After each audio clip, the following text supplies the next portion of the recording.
America podcast, the only podcast called Never Seen It that is worth listening to. With us tonight, Mr. Arnie, the One Man Party, aka Arnold Callego, Mr. Daily Dares, aka Filipino Grigio, aka Alex Callego, the Brothers Callego. And then there's Mr. Milkman America, aka Chris, joins us tonight with only the best in non-alcoholic beers. I'm assuming that's what those are, right, Chris? You are correct. Ooh, what is that? Is that Alex in a Wes Anderson movie? I like this. Where is this from? I like the beanie. I like the black and white. Good stuff. And then there's me, Boots Too Big, aka Adrian De La Torre. Is that from one of those camera booths? What is that? That's from one of the Chinese restaurants. He's not allowed back in because he didn't pay his bill. Oh. He had a succulent Chinese meal. Go ahead, Alex. It's from a photo booth next to my work. Good stuff. And tonight, it's funny. We did go to a Chinese restaurant yesterday, and they had a bunch of pictures of people who didn't pay, and then they blasting them. Did not pay. Like, this is Democracy Manifest. Have you guys seen that video? It's so good. You never seen that? Oh, I'll have to share it later. What is the charge for having a meal? A succulent Chinese meal? Oh, yeah. I mean, I've only seen that reference, but I haven't. That's the part. Yeah. Okay. Anyway, tonight we're discussing the 2008 film JCVD, starring JCVD, Jean-Claude Van Damme. I didn't know it was starring Jean-Claude Van Damme. I had to let them tell me 135 times that it was starring Jean-Claude Van Damme, by the way. But I think every single time I've talked about this movie, I talked about that it starred Jean-Claude Van Damme, and I feel kind of slighted that you didn't even remember that it was starred Jean-Claude Van Damme. Every time they said his name, though, if I were to have taken a shot, I would have gotten very, very drunk. Probably alcohol poisoning, but that's fine. We'll get into all that. The story is, between his tax problems and his legal battle with his wife for the custody of his daughter, these are hard times for the action movie star who finds that even Steven Seagal has pinched a role from him. This fictionalized version of Jean-Claude Van Damme returns to the country of his birth to seek the peace and tranquility he can no longer enjoy in the United States. Well, you're not alone there, JCVD. But inadvertently gets involved in a bank robbery with hostages. And was this your movie, Alex, or I believe this was your movie? Okay. Yeah. Why did you pick JCVD? And please have a good reason. No, I'm just kidding. Go ahead. I'm just kidding. Because it's a good movie. It's a really good movie. Unfortunately, like the version you guys got to see was the dub version.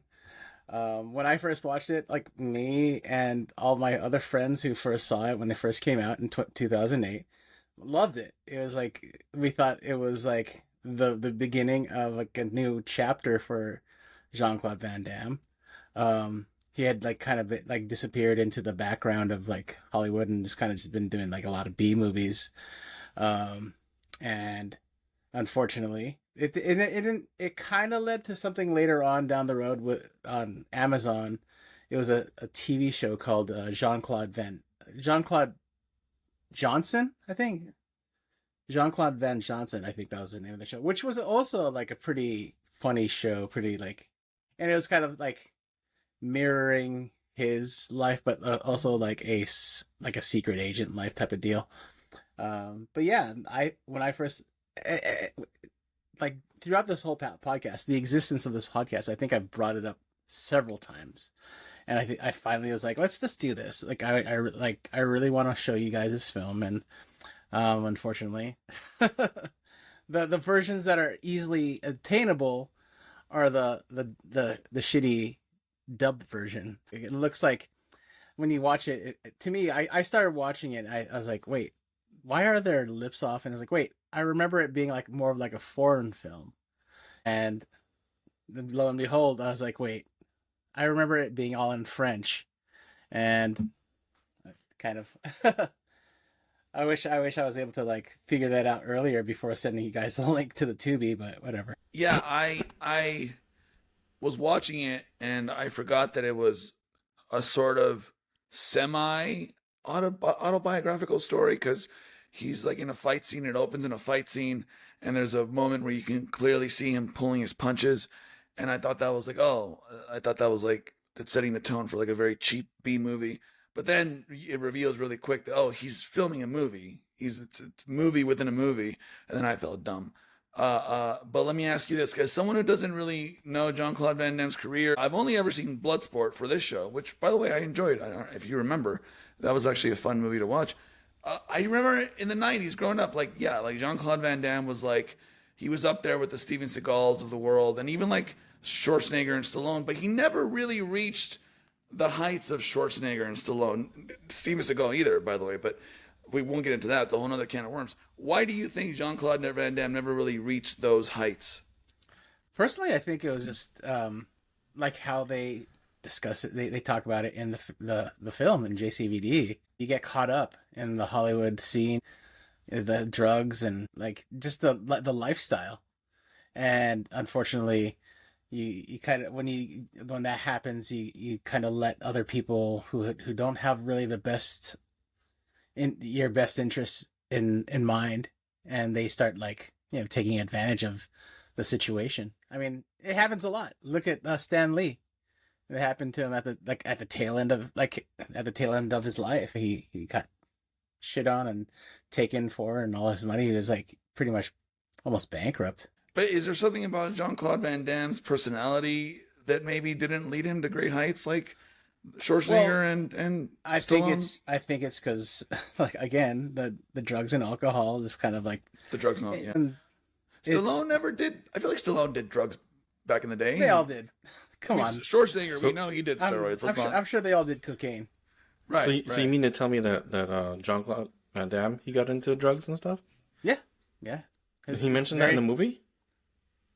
Yeah. Oh. I don't know. I felt like he not to jump too forward too much, but he did have that monologue scene, which, by the way, I think it works even in English. But it was probably the best part of the movie for me, just in the sense that he was very vulnerable and open about a lot of about aspects of his life in that scene. I don't know that it matched the rest of the story, though. What's that, Arnold? The monologue was at the very, very end. Almost at the very end. Right before they extract. It's a long monologue too. I don't know. You couldn't have missed it. It's like a face-on. It's like a full. Yeah. It's a full thing. It looks like it felt like a documentary. Yeah. Stitched into a movie. Go ahead. So it's that scene where he's like sitting in the post office, and all of a sudden you notice his chair lifting off the ground, and it's like all of a sudden the background is like the studio lights. Oh. Yeah. You did watch the movie just now, like me, right, Arnold? Because you were saying that in the Discord. Well, I tried. Well, I think this is foreshadowing one of the ratings that this show likes to do. We're gonna have a Z rating, an X rating, and a Y rating after this. Ooh, I can't wait to see the X rating. Yeah. Oh no! Get your mind out of I the want to gutter, see it. milkman. VD stands for something else. No, I do remember the monologue. No, I remember. What does your secret chat say about it? Yeah, pull up the secret chat really quick. I will. But I feel like I interrupted what one of you guys were saying. Just go ahead and continue. We were just talking about. I was just saying that the monologue scene just felt kind of like out of place for the rest of the movie. But maybe I missed something that you guys can explain better. Because the majority of the story is about him and his bank robbery. Which, by the way, explain this to me really quick. Was it a bank or a post office? Because they kept saying both, and I lost track. So in Europe, a post office. In Europe, you can go to a post office and withdraw money. Oh, okay. I was like, wait, are they in a bank or because it's two? They're not in an American post office. Yeah, they're in a foreign post office. You can withdraw money at the post office in America, but you can only do it once. From what I've heard. Yeah. If you were to tell somebody, like in France, that you're gonna go postal, they wouldn't understand. Right. So okay, so it's a bank because they don't office. have people like going off in post offices. Were you trying to say something about the Belgium post office, Arnold? It was Belgium, right? Did I catch that right? At least it wasn't Belgium. Yeah, it took it's place Belgium. Okay. Belgium. Oh yeah. They speak Belgium. French in Belgium. I thought they spoke something else. I don't know. I thought they spoke Belge. I don't know much about Belgium. They speak Belch, and it's like there's a lot of burping, Excuse me. like that. There you go. It's like that. Sorry. You said yes. Wow, you're I'm very fluent. fluent. The accent, Chris, on that Belch is great. Look at that. Was that hello in Belgium? Was that what that was? It's hello and goodbye. It's like aloha. Yes. Yeah. No. No, we're kidding around, but this is the story, right? He's not an out of work actor. He's not 'cause out of he is work. He's working. just like Fallen he's from going grace. he's going through a divorce, and he's like Yeah. just taking roles just to make money. Right. And technically, he doesn't have a role lined up, so he is out of work. He is out of work. Yeah. So, is Jean-Claude Van Damme trying to tell us a story about his real life in a sense? Like, I know that may seem obvious, but Okay, so was that the goal? Was that the emotion? What's the emotional core of the story? the reason why I That's a real remember now question. I remember now why I brought this up. I wanted to watch this movie because it's because we talked about like the parallels between Dwayne Johnson and Batista and their reasons to getting into movies, and how, and then we talked about the in the Oscar discussion, we talked about the Smashing Machine, right? And then how Dwayne Johnson took on this role finally because he was like, he started losing value in his films because he was taking on these roles that just every film just sucked, and they were bombing in the theaters, and he was like, this is time for me to like really step up. And I feel like he's Jean-Claude Van Damme with this particular movie, that like this is him like trying to do something different. And I think that it speaks to the larger issue of like, if you're a male action star in Hollywood, you only have so much shelf life. Like, you can do action for so long before Hollywood's going to be like, okay, what else do you have? Because it's getting kind of old. And yeah, you have your Jason Statham's of the world that can kind of do the same thing over and over and over Tom and over. Cruise. But see, Tom Cruise can actually act. That's the thing. And you see Dave Bautista, he does the more subtle, the more acting forward roles, and he's more known for that and respected for that than even like someone like The Rock, who is highly successful in what he does. Don't get me wrong, but I feel like the Smashing Machine, going back to that movie, it's like kind of like his Hail Mary. It almost seems like this is my like one shot left at like showing I'm not just a big brute. I'm not just a charming action star. I can also actually dig in and act. And I feel like, is that sort of the same with JCVD? Like he's like trying to show the world like I can do more. I think that's what it was. Like this was his attempt at like showing more of his range. And with that monologue that we kind of discuss is like you see a lot of his range, especially like when you watch it in the original intended French like version.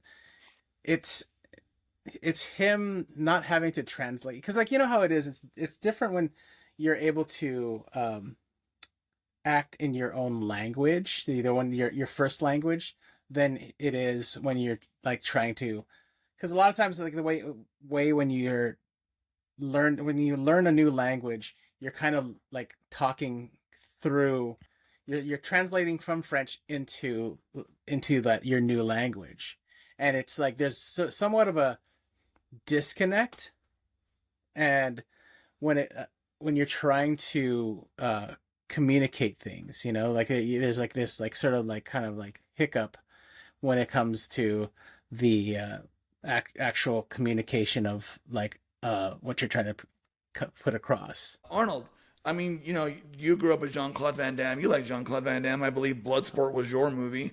You just watched this movie for the first time, I'm thinking, right? There, got the Bloodsport shirt. There you go. Yeah. This was your first time viewing. Yeah. What's your initial reaction? I mean, as a Jean-Claude Van Damme, fan, what do we think? Yes, it was my first time ever seeing this, and I don't know.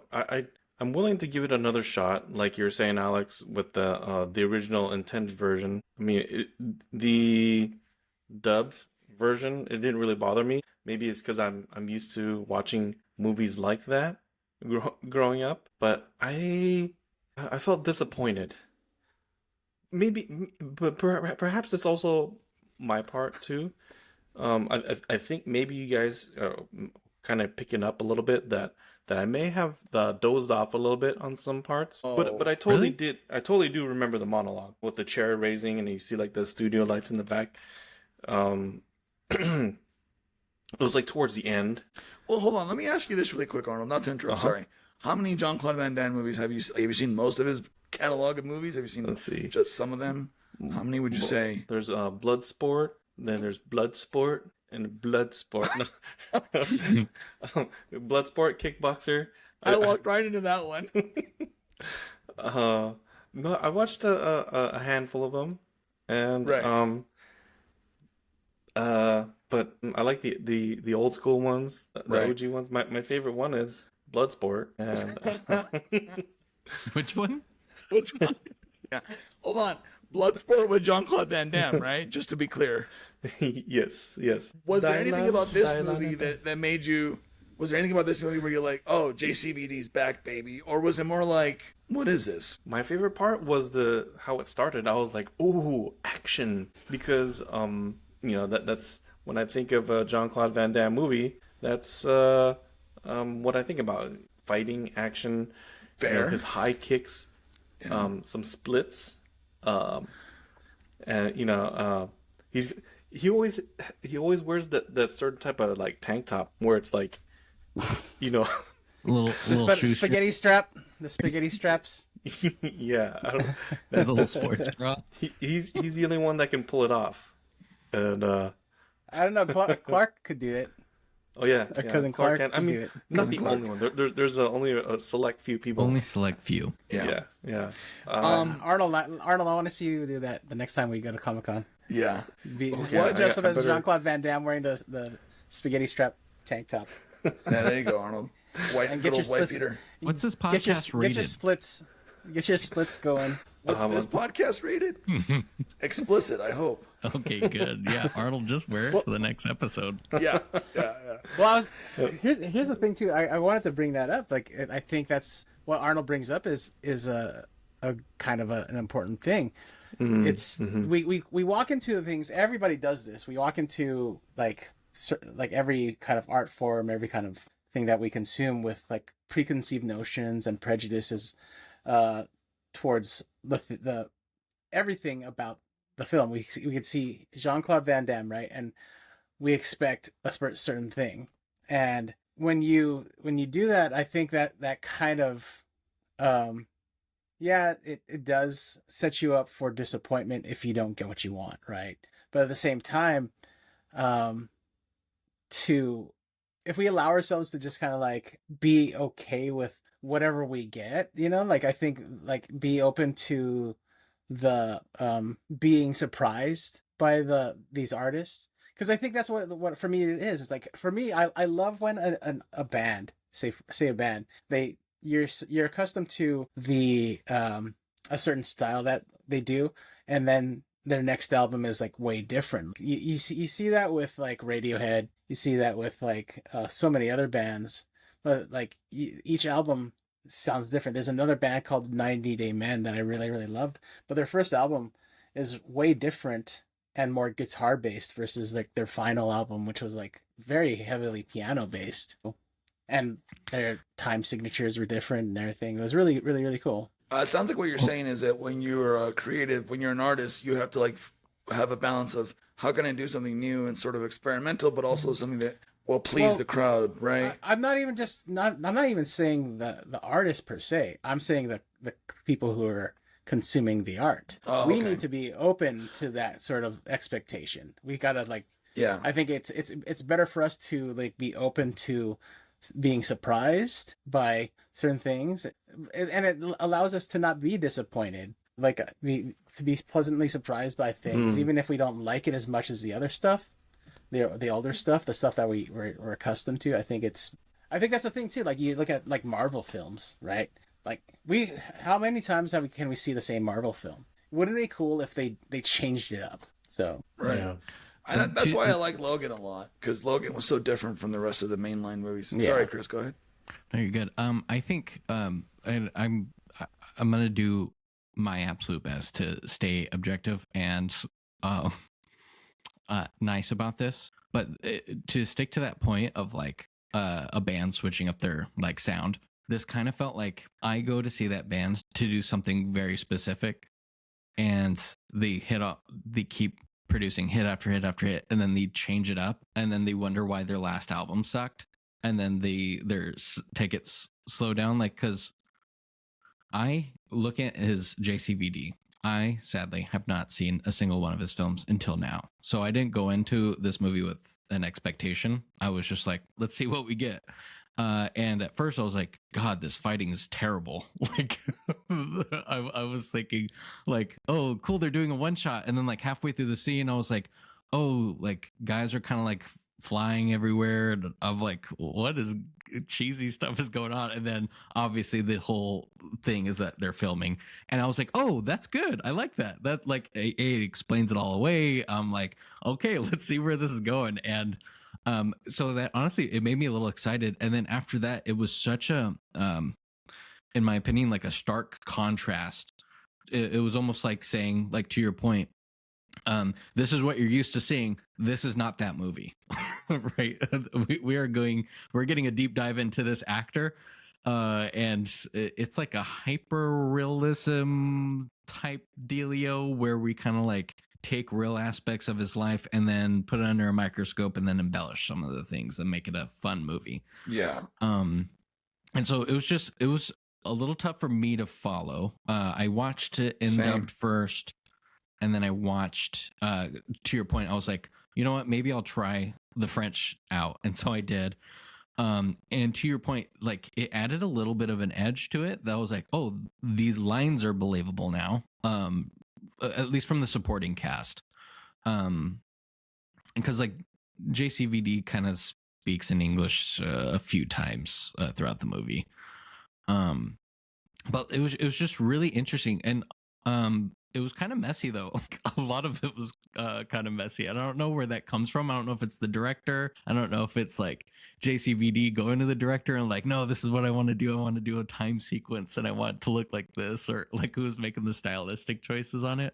But it almost had like a little bit of everything, and I felt like it kind of lost itself in itself, if that makes sense. Like it makes perfect sense. Because it left me confused as the audience member of like, what do you want me to like believe? Like, where's the story here? Because like I feel like there's like 3 or 4 different like narratives you could choose to follow, and they really only close one up with that beautiful monologue. And it's like, oh shit, this guy can really act. I was like, where's this been from everyone in the cast? So it was kind of sad. I think it's a lot of the fourth wall breaking, especially like. I don't think they in most of the movie they break the fourth wall, but I don't think they explicitly break it where like in the way that they did in the monologue. Yeah. I think if you're a fan of Jean-Claude Van Damme, you can see how they break the fourth wall. And like kind of like are winking at the fans like, hey, this is his life and this is who he is. You even see if you're a fan of Jean-Claude Van Damme, you see those 2 guys in the video store watching action films, and they talk about like how action stars aren't the same, but then he sees Jean-Claude Van Damme walk past the store and they're chasing him down because he's like a national treasure. He's like, oh my gosh, it's Jean-Claude Van Damme. He's their hero. And so like if it was like us as a fan, like, you can see yourself in that, and they're kind of like winking at us, like saying like, oh, hey, this is you. I'm kind of surprised that Van Damme hasn't had a resurgence in the action genre in movie. I think he was in some of the Expendables movies, right? I believe. Yeah, was Stallone. He was. But like outside of that, like Netflix is still like making action movies as well. So I'm surprised he hasn't had like some kind of deal with them, because Netflix seems like a good home for him, because they'll make anything. They'll hire anyone to make anything, I feel, at this point. I think you should do fighting Hallmark movies. Street Fighter Hallmark style. Now that. Jingle bells, jingle bells. No, but here's the thing, though. I think what they do though is they do talk about how his health was failing. He's like he wished he had his health back, and I think that's what he's like going through. Don't quote me on this, but I do think he has some health issues now because of. Yeah, I said don't quote me on this. Don't quote. Oh, sorry, it cut out when you said don't. So I was taking the best notes I could. Sorry. But I have to say, Oh, go ahead, Arnold. Go ahead. He's still kind of ripped. I noticed that this is too. in 2008 though. Well, yeah, exactly. Oh, this is in 2008. Yeah, this is like 15 this years is old almost at this 20 point. years old. Yeah. He was Oh, 47, yeah, and he was 19. actually 47 then. Oh, shit. Yeah, so I don't know like, why. 40s. that opening scene, when he's talking to the foreign director, and there's like the translator going between him and the director, who's blowing him off. I guess because that was a one take. That was like sort of like an improv-y type of I was just reading that. thing where That he was was like ad-libbed. legitimately like spewing like his frustrations with like being older and having to do these types of shots. Yeah. So it was almost like cathartic for him, which is what this whole like movie was. It was just like a cathartic way for him to process his life and where his career was at. Yeah. So then he's, And like, have if you think about it now, he's like 65 at this point. 69? 65. He's 67. Yeah. he's 4 years away from the perfect age. from the I had to peak do the math age. in my head for that one. Thanks, Arnold. So wait a minute. Yeah. No. I was gonna say really quick. I respect Van Damme for playing a vulnerable guy because like I feel like someone. You guys are still counting. I feel like someone in his background, his experience in this industry, it's not always easy for these guys to be vulnerable. Like they have to be bigger than God. Like The Rock, for every movie before he did the Smashing Machine, the rule was I can't lose to a bad guy ever. I can't lose a fight. Like wasn't that his contractually obligated rule? And then he does the Smashing Machine, and even though that movie has its problems, I think I respect the fact that he was willing to be vulnerable. And I think Jean-Claude Van Damme has done that in this movie. I don't even know that Schwarzenegger has done that. I mean, he's had some movies where he breaks down and stuff, but Yeah, like I don't know that Jingle Bells. Schwarzenegger has done a movie where he was really that vulnerable. What's that, Chris? Jingle Bells, I think. Jingle All the Way, yeah. Very vulnerable in Jingle All the Way. I guess when you're feeling inferior to Phil Hartman, although who wouldn't feel inferior to Phil Hartman? He was amazing. But like, I respect that aspect of it. Also, I really liked this movie came out in 2008, but it felt very 90s. Like the music felt kind of 90s. The way it was shot felt very 90s. The color grading was a little too much for me at times. I feel like when they were color grading this movie, they're like, let's put a green tint, let's put a yellow tint in this scene, let's put a whatever tint in this scene. And I'm like, that's so indicative of like the early 2000s. Yeah, I didn't like it either. I don't even, do we know, was this even shot on film? Because it didn't look like it was shot on film. It looked like it was shot on like early cinema digital cameras. I think it was digital. It had a lot of Siberian film like vibes. I was thinking in the terms same of, like, thing. Did you? the style? Like No, you're right. I don't know. way the I was camera- thinking. I'm glad you said it because I was thinking Siberian film had a similar look, right? Yeah. Like I think it's Zack just because Snyder like has a the look. video stuff, though. You know, I think of the It fact that it seemed- was like shot on video. It seemed kind of dark. Siberian film was shot on video, and so like it had was that shot kind of on weird film. gray. Film. JCVD It was shot on film. Oh wow. 35. I was you know trying to what? find that.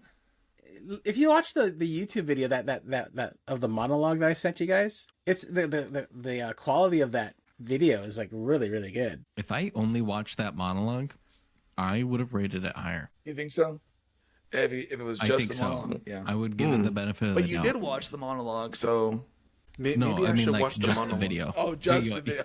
Yeah, like if I didn't watch the movie and I was only given the monologue, Yeah. I'd be like, this guy's got acting chops, and I believe Yeah. that movie's good. Yeah. And then you watch the rest of it, but you watched it within the context of the rest of the movie. And you're like, oh no. It doesn't fit, man. It Yeah, feels like I two agree. different films. I agree. Literally, the opening scene and the monologue. If you gave me those pieces and you said connect the dots on these, I think a better movie lives there. A better movie lives within that reality, if that makes sense. But That we makes throw sense. so much into the melting pot of trying to like understand and like do some cool things. Like they did like dream sequence at one point where it's like it had like this like film effect going like between the like real time, which wasn't real time because they're gonna go back in time to readdress the post office bank. But jumping into his lawyer thing, like they did like the classic like like at one point, and it like took me out. I was like cracking up at the screen. I was like, "What is this?" Well, I think I have an answer as to why it feels disjointed, because apparently about 30% of this movie was improvised. 70% of the script was written. 30% was improvised by the actors, including Van Damme. Examples include the taxi scene was completely improvised. The director told Van Damme only to be nice to the driver no matter what she says. And then also where Van Damme, he had lips some parts in the opening sequence. We talked about that. So, yeah, so a good I chunk liked of this. the taxi scene was great. I thought that was really endearing. And that was improvised. So how about that? How I about don't that? know what to think about this movie. You must stressed let out it about it. marinate, I think, for a little bit. I think it gradually, to me at least, it gradually changes, like pushes it forward more into like fourth wall breaking, right? And Yeah. like the monologue was the actual like breaking point of into like he's like, this is me, this is like, because like you said, this is him improvising, but he's having to improvise from his whole life. Like Mhm. he's using his past experiences and everything like that in order to tell this story. And like kind of like how we just recently watched a movie. Oh yeah, Inland Empire. It's like one of that thing where he wrote the like pieces of the script, and it took him 3 years to finish that film. But he like they filmed every day with a new script, and none of the cast knew what was going on. But it kind of started to make sense as time went on. He like at least to David Lynch. And I think that's the same thing with this. Like it's almost that Lynchian sort of like Inland Empire model. Even though like I think this and Inland Empire came out around the same time, and it kind of like if you think about it, it's kind of that sort of what do you call it? So it's like what's the stream of consciousness? Yeah. I feel like that's what they were trying to do. It was like a stream of consciousness. That was the goal, sort of like or film. the intent at least. Yeah, and like I think that's what like they had the intent. Like I'm pretty sure they probably had that kind of skeleton where it pushed it more and more into the fourth wall breaking, and then the ending happens, and you see like both different endings, right? You see the like a hero ending, and then him like actually the reality. And I think I like that what he said was like his whole life was him getting the answers first and then the questions later. He was like I mean, he that is says that in Yeah, that is life in a nutshell. I think in a lot of ways, right? You get the answers later. Unfortunately, sometimes when it's too late on certain things, you know. yeah. So I can appreciate that. By the way, Krista Boz joins us in the chat. He says he did not get an invite. Who knows Krista Boz? I feel like he's friends with one of you guys. Okay. Is this from you guys' work and stuff? Uh-huh. Yeah, let's get him on. Let's get him on. Well, let him pick the movie, by the way. And there's his wife, the Deku Princess. Oh, the DQ Princess? That's Daniela Nice. and Chris. Well, That's welcome. Zelda. HLP did tell me he was going to be on a little late because he's I don't know what he's doing, but he says he's going to be on late. So HLP will be here. Rest assured, folks, we will have HLP. Cool. Arnold, so tell me this: what was the best emotional moment in this movie for you? What stood out to you the most on an emotional level? Never mind all the plot stuff and the bank robbery and blah blah blah. Tell me what really grabbed you right here. Oh, what really grabbed me was the part where they're like sitting in court, and then the daughter was like, "Oh yeah, I don't want to be with him. Like I want to stay with my mom." And then they're like asking why, and he's like, oh, or she's like, the kids in school make fun of me, and then. But he didn't really seem to. He just kind of had like this look, like I don't Stone know. cold. That's a good choice. I did like that moment a lot. I And, felt that. I felt that in my heart too, because having kids, children in general, when they get put, especially when they get put in a position like that where they have to say the truth in front of a scary crowd of people in a courtroom. Yeah, that was a good one. That was a really But then good one. at the very It was end, an empty courtroom. Was it empty? Well, whatever. Yeah, It was Yeah. there was not a Yeah. single That's person still besides intimidating for a Jean-Claude Van Damme, the lawyer that was going after him, who also sucked, Yeah. and No. the judge. it was not an empty courtroom. You're under oath and in testifying before whoever's there. Testicular? And the What'd you God. Oh, say? JC was there. Jesus Christ. Mm-hmm. Yeah. Yeah. Have you ever been in a courtroom, Arnold? I have. For anything? For jury duty. Come on, Arnold. Come on, Arnold. I love Give it. us something where I'm Give us looking something right in the juicier. camera. I'm looking straight into the camera. No going lie. through those gone through those high school days. It was only jury duty. Okay. Oh man. Wait, Arnold, you know, why to aren't you Arnold's doing stand up? By the way, you're one of the funniest guys I know. Preach. Seriously, We don't say that enough. No, I'm not, man. I'm But stupid. to Arnold's dude. point though, like I think the whole like thing of like being embarrassed by like by your parents is a real thing. You know what I mean? Like when we're younger, we like are like It is a see crime. things our parents do. When we do see things like our parents do, and it's like, oh my gosh, right? Like, but that's to like a certain degree, like a larger now degree. imagine if like, your parents are famous, right? exactly, exactly. Yeah, that's- Killing people. Killing.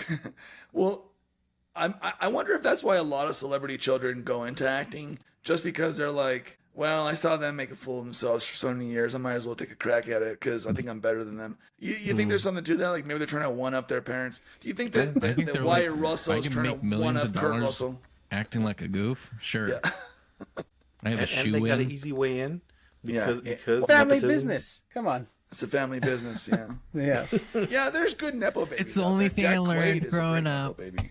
How to Right. act. Yeah. Guess I'll do it. Chris, I could see you as a comedian, real talk, or an actor. One or both. You have a very, I don't know, you have like a certain aura. Has anyone ever told you that you have a certain aura of like an entertaining? There's the light. That's the light that gives you the aura. But yeah, like, have you It's ever my thought about light. working in the creative arts space, the performative arts space, performing arts, Yeah. not performative. That's Yeah, performative. have you ever performed on camera? I have. A lot of green couches, a couple red ones. Oh, a couple red, A yeah. few black ones, leather. Do some of my best work there. Yeah. Well, Love to see Jean-Claude Van Damme certainly has performed a lot. I've only seen one other movie besides this one. But what else? Let's see. I was reading some fun facts about it, and I like this one. The director had one rule for Van Damme. He was not allowed to yell cut ever, because apparently that was something he was doing he's done in his past movies. And this one he said, no, you're not allowed to yell cut. You have to just keep going with it, and that's the only rule that he had for him. Do you think that manifested in any way in the movie? Do you think that there was room for Van Damme to try and show off his acting chops? Anybody? I'm putting this out to the room, by the way. Arnold, I feel like you want to say something. What was the question again? Sorry. I didn't... Yeah. The question was, did you feel like Van Damme was really trying to express his acting ability throughout the film? Yeah, absolutely. At times, sure. Yeah. I got to give it a second watch. To be honest. Okay, No, that's not the first I time think you've said that. On a movie legitimately- you've done. I think legitimately there are 3 or 4 times where JCVD is doing his absolute best acting that he can produce. And it's like really good when he's doing it. The other times, I don't know if it's a phone in, if he's like, if it's too much to like be in that headspace for JCVD. But when he loses it, it becomes cheap acting really quick. And I don't know why. Because like, you see him in some scenes and you're like, wow, dude, this guy's legitimately an acting individual. He Right. can do it. He's a performer through Yeah. and through. He's an entertainer. And then other times I'm like, this dude convinced me that he's only a stunt double and they gave him lines. Like, it's such a hot and cold with this guy. Let me ask you this, Chris. Do you think that we mythologize acting too much? Do you think that like there's not as much to it as people make it seem? Because some of the greatest actors will tell you, all I do is I memorize my lines, I show up on set, I say my lines, and I go home. But then you have your Daniel Day-Lewis's of the world that, no, you must call me Abraham Lincoln, and you must send me any communications via mule. Like, what do you think? I think there's 2 things. There are individuals who they themselves are unique and have like their lane, right? And it's like that person acts as themselves with different flavors of themselves. So like imagine me Leto? like all the way 110% goofy, like crazy wild ball. And if you like add a little scary to it, but you keep the main core of it, I'm not necessarily going outside of my creative zone. I'm just like tweaking my personality, enhancing it, and going in scary. I'm going in over the top goofball. I'm going in earnestly, and I'm not trying to go over the top. So like, and those people get cast in the same roles or like stereotypical roles. Shia LaBeouf, right? He plays different versions of himself. He doesn't play anyone else besides Shia LaBeouf. If you see him in the French Quarter, just stay away, please. Yeah, but no, I love when that. He's Chris. cast correctly. He does a great job because he's good at being Shia LaBeouf. Yeah, like he was a good. He's good at being a piece of shit. That also. Well, that's the thing, right? You can be a piece of shit in real life and be a great fucking actor. Like, Man, I don't know why Shia LaBeouf is one of a many piece examples. of shit, and you are a piece of shit. You're gonna do masterful work. Wait, I don't know why he's a POS. Oh, he used to date me. He's a point of sale. Yeah, but yeah. He only takes Stripe, Arnold. That's the problem. He doesn't take Square. No, he dated Mia Goth and he like beat her and stuff. All this stuff has come out about him. So I saw some. Did you see some video that I'm not sure what if it was in relation to a film, but he actually joined a gang with some. I wouldn't be surprised. I wouldn't So put it past Shia him. LaBeouf. That sounds like that's very Shia LaBeouf coded. Yes. But what you said, Chris, I really love that. I agree 100%. Yeah, and the second part of that is like someone like Heath Ledger, right? Someone who's like, you kind of go like, I don't know if he's a good actor. He's just like a teen heartthrob. Right. And then we got Dark Knight and all that kind of jazz. But like he spent so much time getting into character for that. You see other people who are that good, like Daniel Day-Lewis, who like truly immerse themselves and produce great stuff. So like that's oversimplifying it, but that's essentially the two things. That's a good point. Ian McKellen once said one of my favorite things about acting. He said, "The acting I do for free, they pay me to wait." So it's like that's such a great way to put it. It's like I do the acting because I love it. What they're really paying me for is just to wait around on set. And then like Anthony Hopkins and like these other great British. It's always the British greats. actors. They're the ones that say like, yeah, like I just show up, I say my lines, and that's it. Like, but I think those guys are so naturally talented that they can get away with saying that, right? Like Anthony Hopkins, he can do exactly what you were saying. He can be terrifying, and he can also be sweet. He can also be just like Thor's daddy. Change. Yeah. What's that? Thor's daddy. Thor's daddy. Yeah, exactly. He could be Thor's daddy. Kind of like it'd be like if Kobe Bryant was like, you just have to spend an extra 30 minutes on the court. It's like, okay, yeah, but you're also like God-given talent. Right. Like your worst is going to be like Olympic status regardless. Yeah. Right. That's a great point. Arnold, I feel like you wanted to say something about acting as well. No, I was gonna make a funny, and it wasn't gonna be good. Shoot it, Daddy. Okay, well, so it was the part when you're saying about like actors, you know, how they about waiting, and I was just gonna say that like, oh yeah, I know a lot of them that also they're waiters at restaurants too. Yeah, that's true. Hey, we saw a lot of actors this weekend at the 53rd annual Saturn Awards. Yeah. Oh man, that was fun. It was fun. It was interesting seeing. It's always amazing to me when you see someone in real life and you're like, they're way shorter than I thought they were. I forget who it was. I saw somebody. I was like, oh wow, they're so short.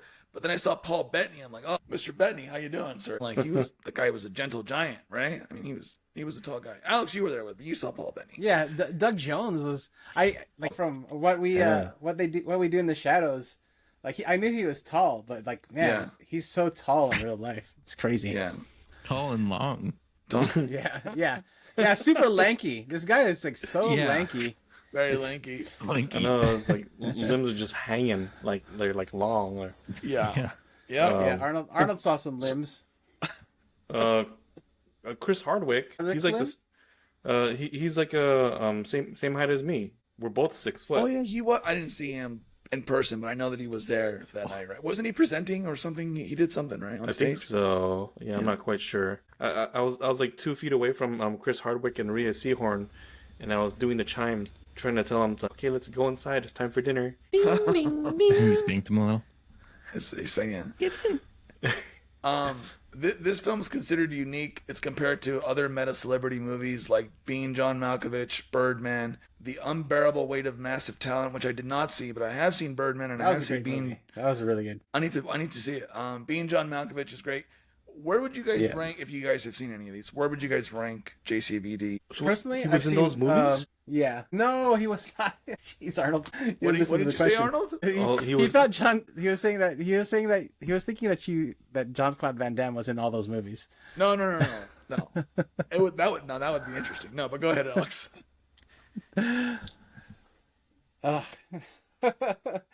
I feel like your attention span, Arnold. Sorry. Your attention span is like really, really bad from after watching this Alex, movie. you know what just happened? You're Adam What's that? Scott in that scene in Step Brothers where what's his name asked him a question and then Adam Scott's like, yeah. oh, I'm sorry, I lost my train of thought. And I was like, damn it, Dale. They get mad at him. Sorry. That's pretty Sounds much good. what's going on. My dog, he came over here and he was like licking my arm out, like what's going on? Well, that's cool. Sorry. Now you're all Well, wet. that's cool, Arnold. Yeah, Arnold's always Now wet. I'm all. His That's panties all are always cool. wet. Oh, Anyway, look at my Oh, arm. you wear panties now? You were saying, Alex? Yeah, I'd While rate you it the recover worst. from- Yeah, okay. I haven't seen Okay. all of them. I'd put it at the bottom though. This was bottom, bad. okay. Christobal is saying, great movie. Where you're talking about Creeper, the tax collector, more talented to be able to turn on and off the acting and give a great performance than have to go full method to get your point across. That's a good point, Chris. Christobal, we I think need to have you on the show. personally, I think being John Malkovich is like the top tier. That is like I love that movie. the best of all that movies. Malkovich, I And the think bird. that's. And then the bird. I haven't seen Birdman Birdman. at all. It's Birdman. I don't know that But, that one's really a meta commentary on Michael. Well, I guess it kind of actually, yeah, it kind of is. Never I mind. don't Go ahead, know. Alex.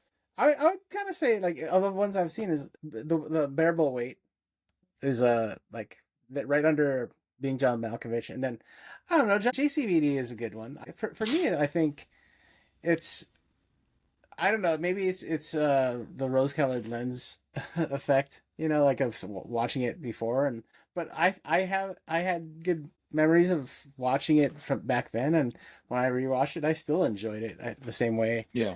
And we should remind people that there's nothing wrong with enjoying a movie, Correct. no matter what anybody thinks about it. Like, Yeah. my opinion is my opinion. Chris is Chris. Yours is yours. Like, Yeah. believe me, we all have movies or shows that. Like we've done Hudson Hawk on this show, which I loved. I thought Hudson Hawk was a fucking hilarious movie with Bruce Willis, and apparently, like that wasn't really well received when it came out, and even to this day, people think it's a bad movie. But it's like I loved it. I enjoyed it. I So thought it was, Billy I was Madison I think it was a fine movie. I thought it was a fine movie. Well, see, there you go. We all experience movies differently, and that's the beauty of doing this show. Billy So, Madison is one of my favorite movies, but like I know that is not anyone's cup of tea. right? But it's like the top tier Adam Sandler movie for me. And Adam Sandler in and of himself is already a difficult, like Yeah, his own category. And would you say it's great acting? I would say no. But and that's probably be considered peak Adam Sandler. Unlike Little Nicky, which is considered a little bit more, not as considered as high up there as his other movies, I would think, right? Like so, even but Adam more Sandler. people have seen Little Nicky, so it's like really tough because like not a Right. lot of people like comparatively speaking, Billy Madison isn't like one of his top movies people have seen. Yeah, Yeah. that's a good But- For me, point. like I feel like it's like the peak was Waterboy, but like Yeah. he started getting like a lot more attention from Happy Gilmore. Medulla Like, he's- but to- oblongata. to Chris's point, Billy Madison was where it all started. I think it's kind of his launching point for as far as films go. But I it love was The his like Waterboy. that wasn't his first film. It was Airheads. Airheads was Yeah. I need to That was, rewatch Airheads. that was the thing that like put him on the spot. Yeah, That was Brendan Adam Fraser, Sandler's from first Steve film? Buscemi, and Adam Yeah. Sandler, right? And it was supposed that role was supposed to go to someone else. I can't remember who it was, Wow. but they fell out, and then he was like the substitute. So that was Yeah. his big break. His big break. Oh on him. man, I'm looking for my back break. I mean, big break. Yeah, that was a little tongue twist. I got Lorne a Michaels break. is also a kingmaker because he's made the careers of so many actors, mostly comedic actors like Adam Sandler, but even like your Kristen Wiggs of the world who are doing more, I guess, dramatic pieces and stuff, not just comedy. Like you got to hand it to Lorne Michaels. Like, he's really made a lot of careers. I don't know who made Jean-Claude Van Damme's career. I don't know how he got started. Does anybody know the lore of how he broke in at all? Have Anybody? you seen that video of him dancing? No. It's like the you got Was to it in look it up. It's like a Kickboxer? meme. No, well, I think Bloodsport was like his first big role. Kickboxer came later on. To me, it is. What Kickboxer is your number one? Oh no, Bloodsport. Bloodsport is my Yeah. favorite. Yeah. Well, no, Bloodsport I think was his very first one too. Like his first starring role, like main actor. Bloodsport with a built-in Mentos commercial in it. Yeah, pretty much. Amber But, loves yeah. art in the chat. Is that our Amber? Yeah. I don't know. I think so though. Yeah, because she's Pretty calling sure. you Arnie. I think only she calls you Arnie. So that is Amber. I told her that we were streaming so she could join us in the chat if she wanted to. okay. And there she is. Shout out to that Denver girl in the chat. Shout out to Chris DeBoz and the DQ Princess 01. I believe you guys all know these guys in the chat. Hopefully at some point JCVD. Hopefully at some point HLP joins us as well and gives us his late take on what he thinks. Arnold, let me ask you a question really quick. By the way, you missed your 30-minute mark, by the way, Arnold. What the hell are we doing? Yeah. I What's know, going on? You're sleeping on the job. Jeez. God, this movie's done I'm a a little number on stiff you. right now. You're always stiff, Arnold. Ooh, He broke something. Carl's gonna get mad at you. did Arnold break something, or did little something Arnold stiff break broke something? something stiff. Sounds like some sword fighting. What was that big black thing in your hand? I couldn't really see. It was a big old stick. Yeah. Oh. It was a But tripod. anyways, Why is it taking so long to get to the? Jeez. Because I'm just really Sorry, I really want to get let's get some good lighting on there. Yeah. This is Yeah. what really makes the show. By the way, this part right here. For audio audience, Especially- thank you for listening and watching with your ears. Yeah. Well, you know what? Hey, Arnold needs to attach bells to his hips. Yeah. Just That way. Dude, yes. I think Arnold wears the same pair of blue shorts every episode because I've seen those blue shorts before. Yeah, they're these are they're slightly pretty different grimy. tint. They're probably these really are slightly grimy. different tint. They're pretty No. crusty. Arnold, let me ask you a question. If Jean-Claude Van Damme ascends above the set during the monologue, does that make the film technically a transcendental autobiography, or is it just the first recorded instance of method acting achieving literal levitation? That sounds like a question that you would ask somebody on Hot Wings or Hot Ones, especially Ones. me. What Yeah. say you? Where my mouth will be burning, and I would be like, milk, ice cream. Milkman America is here to Ice cream. serve. You would ask that Yeah. question, and I'd just be like begging for ice cream. Ice cream. Yeah. Let me ask you a better Ego. question, Arnold. If someone made a movie about your life, what would be a required set piece in that movie?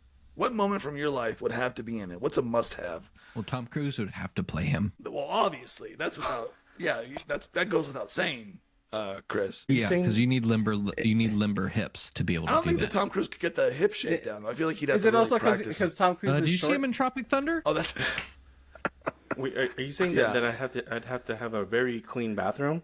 Okay, wait, but that's like a I don't know what you mean by that. That's a Saturn Awards inside joke. Get it, guys?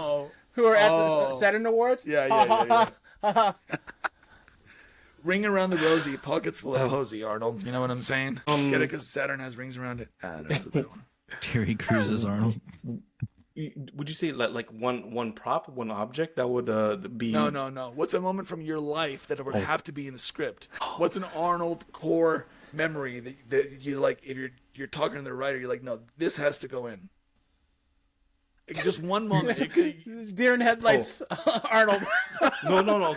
Okay. How I am as Arnie now is I was not like this in high school. that's part of your Okay, character. would you agree arc. with this, Alex? During high school, I really feel like I was a lot more of a quiet person. I didn't really talk very much. I wasn't very social. I was a big old pothead. I knew a lot of people, but Yeah, in you terms still know of a like lot of being people. very Yeah, social Johnny and Knoxville or gregarious. Steve-O would have to play you as like a younger. Arnold, I think you're selling yourself short. To be honest, like I think Yeah, think taller. you were called Arnie the One Man Party for a reason. Yeah. Back in high school. Okay, maybe Yeah, Shia LaBeouf would have to play you. Actually, now that I'm thinking about it, What What is the origin story for Arnie the One Man Party? I thought that was something you just made up, but there's an origin. There's some lore we're not getting. I don't we need think to I've heard unlock some Arnold lore on this episode. Arnold. Well, it turned out Arnie, that Arnie. I was the only one who wanted to like party, and here I am. I was like in high school, and like I don't know if everyone else was just like couldn't hang. I don't know, but or maybe they didn't have the stuff, alcohol, or They weren't Je old ne enough sais to quoi. have fun. Yeah. Krista Boss says, I love this, by the way. An Edgar Wright style montage of you winning radio tickets. I would love to see that. Yes, Krista Boss, let's write this script, my friend. And Amber says, Arnold, a core memory would be Arnold listening to Alex talk about The Crow as a 13-year-old. I think that could also fit well into the script somewhere. These are great ideas, chat. Keep them coming. By the way, HLP's here. Arnold ahead, and I were like huge fans of The Crow, like equally. So You guys were the gruesome twosome. The gruesome dude. I think I showed Arnold The Crow way too young, You did. at a way too early age. Yeah. No, actually, I think you were doing him a favor, and honestly, in a way, I think kids should be exposed to good cinema at any early age. So yeah, that's part of Arnold's core memories, I think, right? Because you guys have fond memories of that, I'm sure, right, Arnold? Yeah. Yeah. I do. Yeah. Yeah, The ones he remembers. yeah. But I do have to say that to try and think of like a moment in my life that was sort of like a moment that what was the question again? I'm sorry. I'm not. I only had one cup of coffee today. It doesn't matter. That was good. That's the original show, answer guys. Good night. Yeah, that's My Stay tuned original in answer when I thought for it next was week. like if there was a prop, I would have said basketball. But that was not. that's a prop, exactly. But I'm looking for something deeper. But that's Yeah. okay. That's okay. I think you've given us enough. Deeper, so. Daddy. Let's see. I didn't know Arn was in it too. Apologies. I don't know what that means. Arnold and the Lee family story. Arnold and the Lee family story. Name a better duo. I don't know what that means either, but that's okay. HLP is also in the chat, by the way. He's here. So What's up? what's up, maybe HLP? Lee- Apparently, you can oh. download a text transcript of the chat. I don't know you could do that. I don't know Like why you a- want to do that, but Bruce Lee, maybe. That's Oh, I what can you- print that out. Cool. print that out. We're gonna frame that on the wall somewhere Yeah. when we write this screenplay that is Arnold's life. Can you get that translated to a scroll? Is there a scroll service I can submit these to? Yeah. Arnold, you haven't mentioned your personal chat tonight. What's going on in that one? Going all It canceled. got shut down. Oh no, it's going. People are like popping off. splits. Okay, here's one. Do Splits. the splits. Do the splits. Can you do the splits? Do the splits. Try it. I don't it's want you to because- go to the hospital tonight. So let's. No. I think it's no because Jean-Claude Van Damme. One of the things he's known for is that he's able to do the splits. Did he do that in this movie? No, but how does one do that without like ripping your muscles in your legs off? That seems impossible to me. No, you do it every time. They have to reattach them. At the- It's a one-time shot. all right. No, We've gone- they rip you apart and it stays that way. And Yeah. then they give you a bunch of stretchy pants for moving You ever forward. You ever spatchcock a chicken no, or spatchcock a turkey? I don't even know what that means. That's Arnold where you- spatchcoaches. Arnold likes to spatchcock everything. Please Yeah, he's got elaborate. probably one of the biggest spatchcocks I've ever seen. Wow. I thought you said spank cock. Yeah. But Arnold, do you spatchcock- play a No, lot of Bangkok. badminton? Do you play a lot of badminton? You know, with that I've never shuttlecock. been to Bangkok. Is that- Spatchcock's when you like break the chest plate or something like that, and think- so like don't you, all like, of break like, its the back? arms and the wings and the legs Oh yeah. spread out, just Oh, like yeah, John Van Damme does. Well, then it splits. Yeah. Then Yeah. it gets like nice and juicy and I mean like when you cook it, like it's Like- nice and even. Yeah. Like that. Well, what Yes. more do we have to say about JCVD? Alex, I hope I didn't derail us too much, but please, if you like, let's. You didn't do the derailing Arnold did. So No. What I was gonna was say, my let's fault. It was my no, fault. I was gonna say let's reel it back in. Okay. Let's reel out the hostage JCVD. crisis. No, seriously, in all seriousness, the hostage crisis is like the thing in the movie that is like the throw line for everything that's going on throughout it. what do you guys make of the hostage crisis? Who was the guy with the long hair? I didn't understand it even within the context of everything. What was yeah? Here's the thing with the bigger guy was actually supposed to be the leader, but like the guy, he had also brought on that guy who was dressed like a security guard. It was like his friend, but the other dude with the long hair, he was what do you call it? Kind of like part of the whole thing, but then he kept on saying, I don't know if you recall, but he was saying that if you want to be the leader, but otherwise I'm going to take over. He said that a few times, and that's why he kept on like being like pushing. Like it was him that was like really behind the scenes. He was kind of like a passenger, like backseat driver of the whole thing. So right, that whole the initial part of the robbery scene where the girl's nervous behind the counter and stuff, that sort of reminded me of that scene in Snatch where they go into the bookies to rob it, and you have that girl behind the counter. She's kind of nervous at first, but not really, and then she pulls out a shotgun. That was giving me Snatch vibes.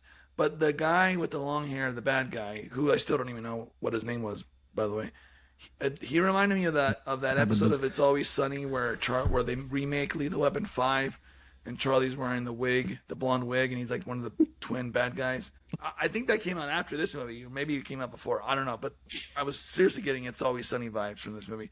I feel like this movie borrowed a lot from like action movie tropes, which I guess shouldn't be surprising, right? I mean, it is at the end of the day an action movie, even if it's in a meta sense. But yeah, I thought that was interesting. So.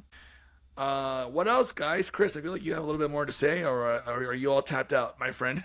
I can go ad nauseum about this movie. What was the worst part of it for you? What was the thing that you're like, what the fuck is this? The worst part was the pacing of this movie was terrible. Yeah. Because we are seemingly in like a short period of time going through this story. And we have so many different parts where we like rerun from a different perspective. Like the scene where towards the beginning when the whole shindig starts to happen and the cop like pokes his head underneath the garage, the security door thing, and then you just see the little gun poke out, and then he misses somehow 15 times and doesn't shoot him once. Yeah, I'm like, that guy's the worst. And then lo and behold, because we get this unnecessary behind the scenes of like what actually went down, we find out it's like one of the main dudes who like steals the gun and goes like, I'll go do it, and then he still can't do it. Like he was like all coy about it, like wait, and misses all the shots. Anyway, I digress. The lady in the taxi just groaning and groaning and groaning and groaning, like that was so annoying. It was a lot. To be fair to your point, Chris, I don't think they're like professional marksmen. So come on. Yeah, for sure. Yeah, I get that. Which is like why they're robbing a post office that has money. I know. And also, isn't it hard to obtain a gun in Europe? That's what they say. I don't know. But I thought the same thing too. Like when you're like looking down. And then a gun is waiting there, right? And then you're like, of course, this is how. Is that a flashlight underneath the barrel? And then it's like, it's a knife with a gun. It's a bayonet, barrel, a little tactical bayonet knife. Yeah, yeah, and you stab like that. Yeah, it's all tactical. But he kept missing. And yeah, but seriously, yeah. I just thought like, really good luck. That first sequence, though, I agree, was kind of laughably bad. Just but in the sense that scene 2 more times, if I'm not mistaken, right? Like they do it one other time to show you that. Part. Only just once. Oh, it was. Really? I was really confused. Back to the bank because if you remember, they show that scene, but then they show it from Jean-Claude Van Damme's scene, point of view, and that's it. Gotcha. I thought they had one more. Again, this is where I start to get confused about it all because I'm like, same. We're doing flashbacks in the timeline that we're supposed to be watching. Then we're doing jump backs in his personal life on how he even got there. It's just we're mixing a lot of stories in one timeline, and so that's why the pacing's weird. Also, think about it. This is also French cinema for sure. Yeah, there's a reason why the French do things a little bit different. And also this film reminded me of is a film called slightly reminded me of was this film called Killing Zoe, directed by Roger Avery. It was like one of Quentin Tarantino's sort of collaborators. But yeah, I've heard like, the name just Gravy. the heist part, like, and also kind of the grittiness of like the where it takes place. Killing Zoe takes place in like a bank in Europe. Yeah, An actual bank in Europe, not their post Yeah. office. Yeah. not a post office. Yeah. They were they went to the actual bank. They went to the well, BNP Paribas. That's what they did. They Ooh. went to go play tennis. They went to go play with the shuttlecocks. Yes. Right, Arnold? The, Yeah. the shuttlecocks, yes. I love a good game of shuttlecocks. Yeah. Same. Yeah. Same. That's so fun. But the game is Um, kind of hard. Okay, hard, though. Marty Supreme. Marty Supreme Marty, actually. Supreme Arnold Supreme. I like that a lot Arnold better. Supreme. That might be a one of good my sandwich, actually, Arnold. You should make your own sandwich. Yeah, Call it the the Arnold Supreme. Supreme. I would order the Arnold Supreme I would without too. even looking at the ingredients. Yeah. Would I you know order there's double meat the though. Arnold special? Ooh, is that Chinese food from Yeah. Panda Express?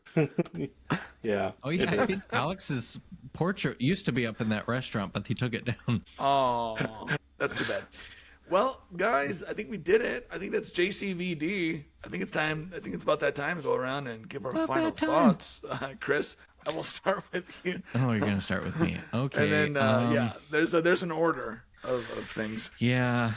I give it a 1.5 stars. 1 star for trying and a half a star for the monologue.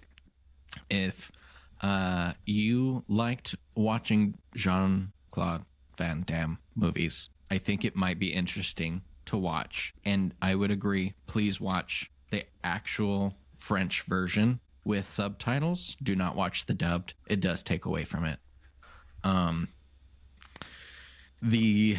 Just let it happen and absorb what you can, and I think you might enjoy it.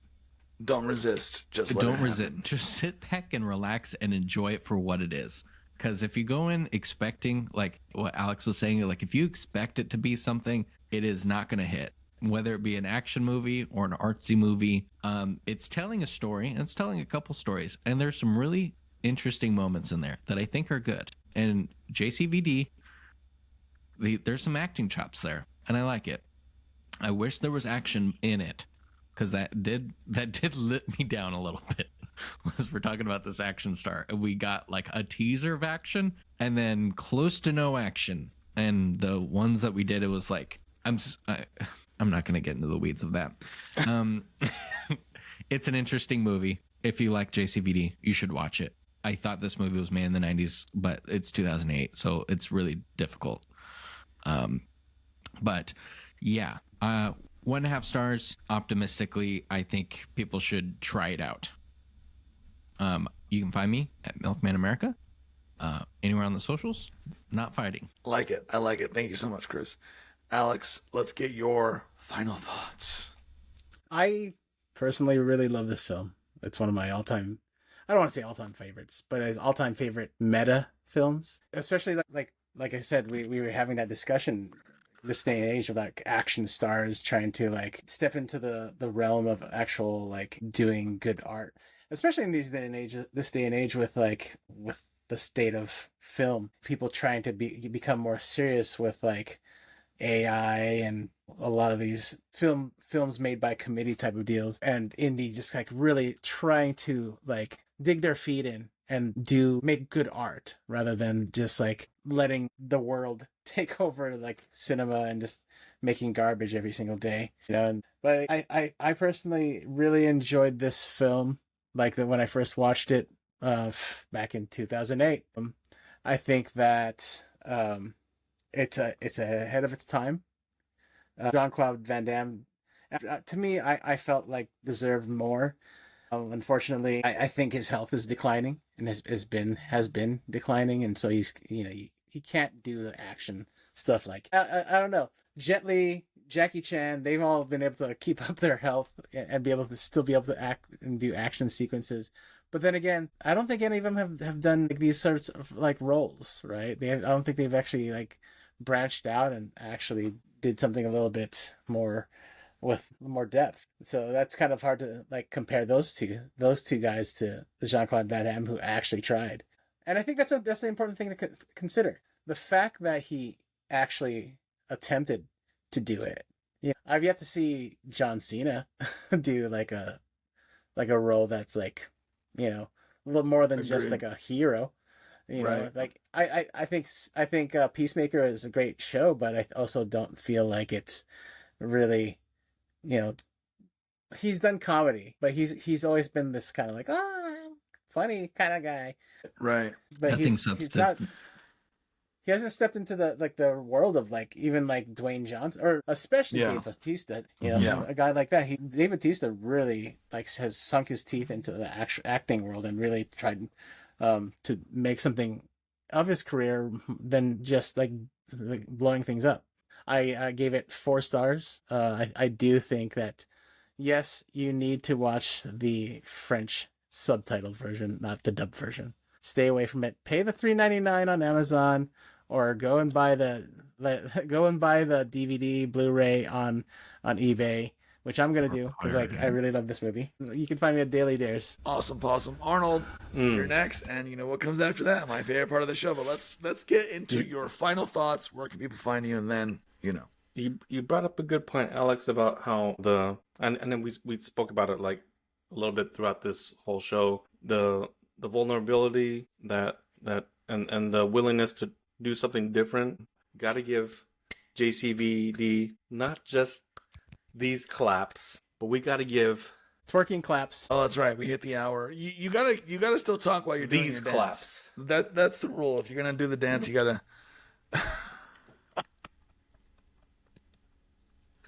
Final thoughts, Arnold. Go ahead. Oh yeah, final thoughts. I just Was that the sound of your nutsack hitting the sides of your legs or something? no, that was the sound of my Jean-Claude ass clap. Van Damme. I just had to from both sides give a round of applause. You know, Go for ahead, that. Arnold, with your review. Was I mentioned I liked how it started. Then I did notice that I was like, oh wait, he totally missed that punch. But then you see that it was the movie was him shooting a movie, and it was all in one shot, which that in and of itself was pretty impressive. I think other movies where we saw like where the whole fighting scene was shot in one take, or it was a Old Boy, little throwback. That was probably what like our fifth, sixth, You're or going seventh back a few. movie Yeah. that we did on this podcast in 2020 probably. But then it really did start to get confusing for me, and I was also a little tired. Had a long weekend, didn't get a lot of sleep, but I tried it, and so. But then when I did try again, I was still a bit confused, and I didn't really like it because when I would watch it again, I was like, wait, I rewind it back. I think I saw this, and then I would fast forward. I was like, didn't I just rewind it to this? And I'm like, wait, I kept rewinding it and like several times. Was there certain parts where like different perspectives? That's what Yeah, it looked like to me. Yeah, it And kind of so- jumps back and forth, flashback, flash forward, like Yeah. Lost. Did you ever see Lost? I never saw Lost, but I know they did that. Go ahead. Yeah, I was lost too. Wait, what did you say? Let's go ahead. So yeah, I was a little lost. I didn't really enjoy that. But then I am willing to on payday, rent the movie. I'll watch the other version. You know, because I do believe that there'll be a little bit different effect. So I guess I'll have to wait till next week. But it's because payday. But I No am dead willing air, to- Arnold. No dead air. I'm willing to watch it again because, oh yeah, to be honest, I did fall asleep a lot on this. I really tried. It wasn't that interesting to me. But for now, my initial score, which I feel like after this discussion and knowing that there was a monologue that was really good, I guess. I mean, the monologue that I did see towards the end, you know, with the chair that was rising and the studio behind him, I thought that was really good. Yeah, the monologue that we told you about. Yep. No, I just described it to you like I saw it. Yeah, the one that I described to you. Oh, I know. The one Alex sent in a link to watch. Yeah. Oh, yeah. Well, just if I'm gonna watch just that part, I'll do that again. Oh, like Chris, right? Yes. But I do say my initial score was like that. I'll give it a 2, but I feel like after a proper rewatch on the other version, the French version or the non-dubbed Just give it a version. 2. You haven't No, seen I feel like you it'll haven't go seen up to a 2.5 because I love JCVD. And oh yeah, one of the other things throughout the whole thing, I was like looking for the splits. So he never did the splits. No. They No. missed. The thing I was talking about earlier in the show went over your head. Oh, but I'm sure he can still do it. I wonder. I don't know. I mean, back in 2008, I'm We'll have pretty to sure. ask him. Invite He him was to the Saturn 47. Awards. Well, because I feel like I saw like a video that was probably even after 2008 where he did the splits even then, and I don't know why he wouldn't want to show that off in this movie. But 'Cause maybe he it's- wanted to show his versatility. He's not he's not just known for doing the splits. I get it. I will give it another shot. I'm sorry for not being fully awake for this one. Well, I'm glad you bring that up. But give us your letterbox score before we get into that. Oh yeah, so Letterbox 2 for now, and you can find me on Letterbox at Arnie Callego. I'm Arnie Callego everywhere. So that's my score for now with an asterisk. Well, thank you for that, Arnold. Now You're welcome. It's time for my With favorite an part of the show. asterisk? Yes. It's time for the Arnold Snooze-o-meter. Beautiful. Beautiful. You know what? What, you gonna do it again?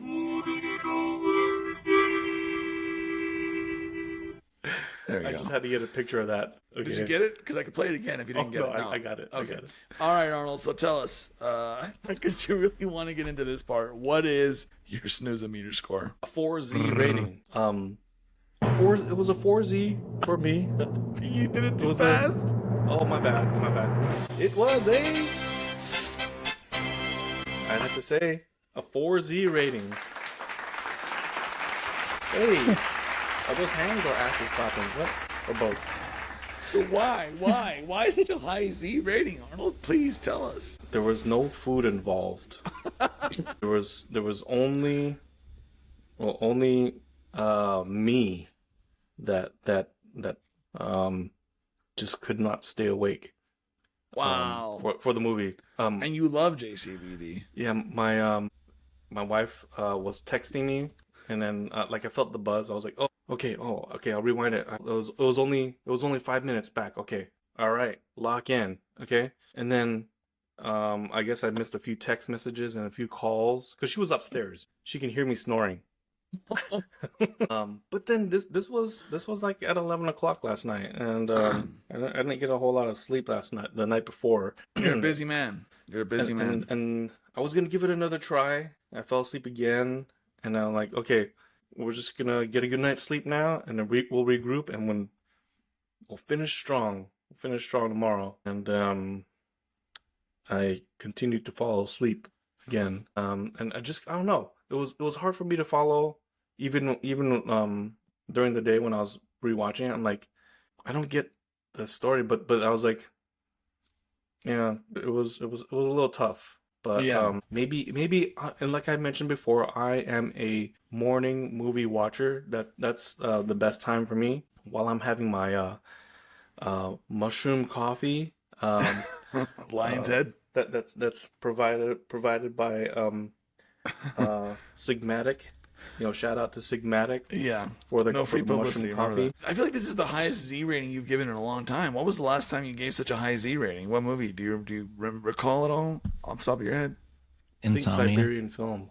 And which okay, hear me out. Remember Siberian Film? I gave it a high Z rating, and I didn't really like it. But after the discussion, it really made me think, and it's probably one of the films that I call back to many times. I did this episode, and so I think, but I didn't rewatch Siberian Film. That's okay. I didn't want to put myself Nobody through should that. rewatch Siberian Film. But I will with this, and I'm gonna pay the $3.99 next payday. That's good. So that was my Z rating. Those are my ratings. Last but not least, Yeah. we've got you, Adrian. Mr. B00. TZ too big. Well, you know, Arnold, what you got to say?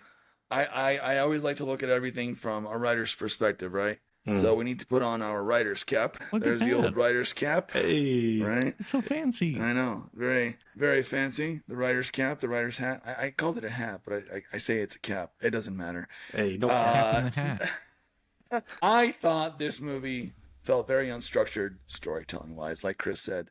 I understood what they were going for with having like the flashbacks and sort of weaving his life into this, his real life into this fictionalized story with the bank robbery and all that. And I appreciated that.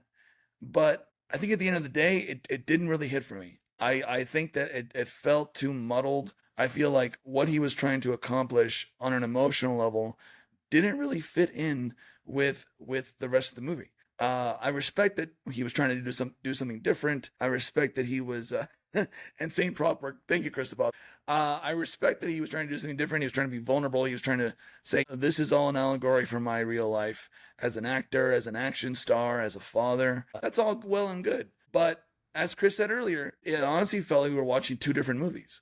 On an emotional level, you have the stuff based on his life, and then you have, on a less emotional level, all the action stuff.